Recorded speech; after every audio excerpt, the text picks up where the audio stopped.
Assalamualaikum warahmatullahi wabarakatuh. Baiklah para mahasiswa, eh, minggu kemarin Pak Walim membahas atau mengupas tentang materi hukum pidana, itu bab pertama, yaitu pendahuluan.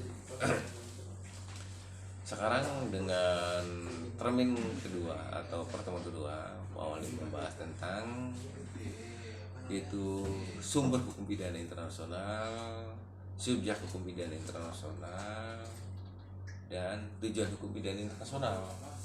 Itulah tiga yang akan kita bahas. Dulu membahas tentang apa itu pidana internasional, para pakar sudah saya jelaskan.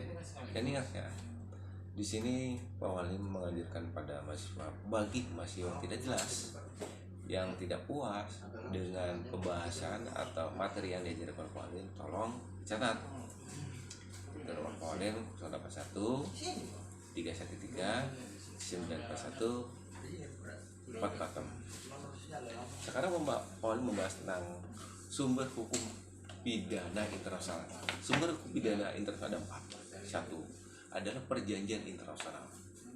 Perjanjian internasional di mana perjanjian suatu negara ke negara lain mengikat dirinya dalam suatu ikatan. Di situ ada sumber hukum pidana internasional seperti Konvensi Jenewa, konvensi yang lainnya. Itu ada suatu perjanjian, sehingga di dalam suatu penyelesaian pidana nanti di Mahkamah Internasional dasarnya di sana. Satu. Kedua, kebiasaan-kebiasaan internasional, artinya kebiasaan-kebiasaan setiap negara, di mana negara A mungkin akan berbeda dan pasti akan berbeda di negara yang lainnya. Seperti kebiasaan-kebiasaan kita di negara kita dengan kebudayaan apa, di Indonesia kebudayaan ada timuran, kebudayaan ada timuran, dengan kata lain ada pulau jubun, bahasa-bahasa itulah. Itu tadi kebiasaan. Sekarang yang ketiga adalah prinsip-prinsip hukum internasional. Pada dasarnya negara satu dengan negara lain mempunyai prinsip hukum yang berbeda. Prinsip hukum yang dianut oleh negara Eropa Timur dengan Eropa Barat akan beda. Itulah prinsip. Sehingga harus hukum Mahkamah Internasional harus paham tentang prinsip-prinsip yang ada di daerah, yang ada di negara. Dan ketiga adalah keputusan pengadilan atau pendapat juris. Artinya keputusan pengadilan atau biasa dikenal dengan kalau sumber hukum pidana kita yaitu jurisprudensi. Kalau di hukum pidana internasional sumber hukum pidana internasional, dan pendapat para juris itu hakim kita akan berbeda. Di Indonesia ada 3 hakim, kalau di negara-negara Eropa yang berbeda. Hakim satu dengan hakim yang lain akan berbeda. Itulah yang saya paparkan tentang adalah sumber-sumber hukum pidana internasional. Dan kedua, Pak Walim akan membahas tentang subjek hukum pidana internasional. Apa sih subjek hukum pidana internasional? Subjek hukum pidana internasional itu adalah negara-negara yang punya hak dan kewajiban di dalam suatu masalah tersebut. Satu. Kedua, negara yang punya hak istimewa terhadap suatu persoalan tersebut. Ketiga adalah sesuatu perikatan negara dengan yang lainnya yang apabila dalam suatu perikatan yang dirugikan atau korban, itu adalah subjek hukumnya hakim bisa mengadu. Itulah subjek hukum pidana internasional. Dan sekarang tujuan pidana internasional adalah apa? Itu tujuan hukum pidana internasional, yaitu tujuannya untuk melindungi para korban negara-negara akibat dari tindakannya suatu negeri.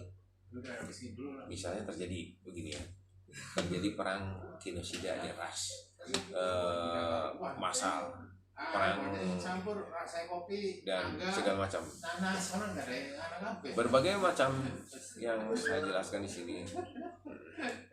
Semoga para mahasiswa akan dapat mengerti dan paham. Itulah 3 pembahasan itu. Pertama tentang sumber hukum, subjek hukum, dan tujuan hukum. Sumber hukum pidana internasional,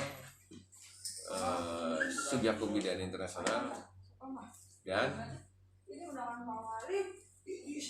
makanya ini dinumpuk di apa harapan ya, dan Ketiga adalah tujuan yang diutamakan adalah pidana internasional untuk melindungi para korban akibat dari ketidaksewenang-wenangan negara-negara yang lain yang tidak mematuhi dalam hukum pidana internasional.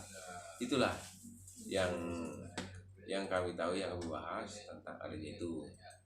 Ya, sekarang para mahasiswa harap mengerti dari 3 bahasan itu. Nanti term ketiga akan membahas tentang yaitu pengadilan perintis, pengadilan yang ada di wilayah Prancis. Itulah dasar-dasar pengadilan mengumpulkan daripada sumber-sumber atau jurisprudensi untuk mengadili yang akan datang.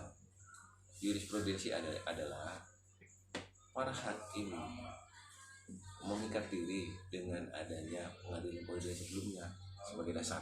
Itulah jurisprudensi. Artinya dalam memutus jangan jauh daripada itu apabila dengan perkara yang sama. Artinya perkara yang dengan unsur-unsur yang sama. Itulah. Baiklah para mahasiswa, Pak Olim kelihatannya dalam mengajar ini tidak begitu lama karena membahas dalam bab ini hanya tiga subbab yang terdapat tentang sumber hukum pidana internasional, terus subyek hukum pidana internasional, tujuan hukum pidana internasional. Begitulah pembahasan sekarang itu hanya 3 subbab yang Pak Olim bahas. Apabila teman-teman atau mahasiswa yang kurang paham, kembali lagi saya ingatkan, tolong kontak ke 081 313 91446. Sekian saja. Wabillahi taufiq. Assalamualaikum warahmatullahi wabarakatuh. Dadah.